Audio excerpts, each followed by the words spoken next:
म्हटलं चला आता वेळ तर आत्ता जाऊन येऊ.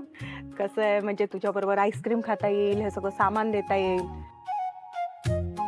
आणि सगळ्यात महत्वाचं म्हणजे आसावरीच्या केळवणाचं तुम्हाला आमंत्रण करता येईल. हे पहिलं केळवण माझ्याकडनं बरं का. कधी वेळ सांग, पटकन सांग आणि तुम्ही सगळेजण आला पाहिजे बरं का. यांना विचारून कळवते तुला ताई. चालेल, लवकर सांग. हा. ह्या रविवारी चालेल का?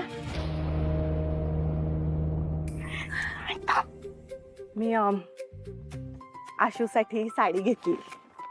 अगं आकाशच्या लग्नात दिलीस की तू साडी. म्हणजे तिच्या लग्नामध्ये साडी द्यायची नाही असा काही नियम आहे? माझी सुद्धा लेक नाही का ती? आणि माझ्या लेकीसाठी मला हवं ते आणि जमेल तेवढं मी करणार. आणि हे बघ, तू आणि सुभाष भाऊजी दोघही जण मला अडवू शकत नाही, कळलं? आशू, बाई आईस्क्रीम घेऊन जा, आत ठेव. नाहीतर इकडे पमाच्या आभार सोहळ्यात ते सगळं वितळून जायचं. वेडा बाई. छान आहे ग साडी, मस्त आहे. आवडली?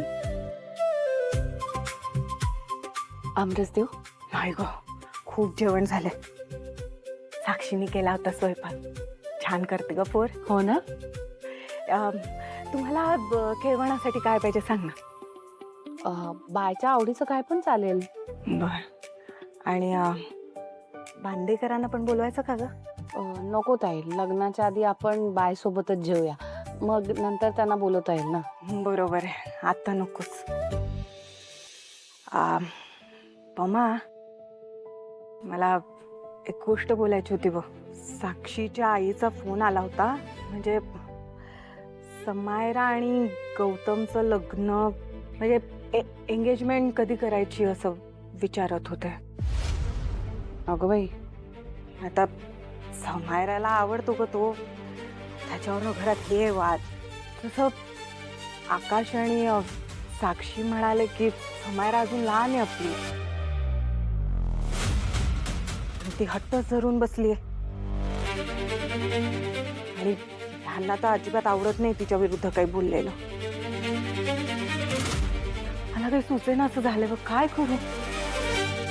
आता भाऊजींपुढे मी काय बोलणार ताई, पण मी माझी लेक त्या घरात दिली नसते. ताई म्हणजे बघ, आपली साक्षी तर खूपच चांगली आहे आणि तो मुलगा आहे ना गौतम, तो पण चांगला आहे.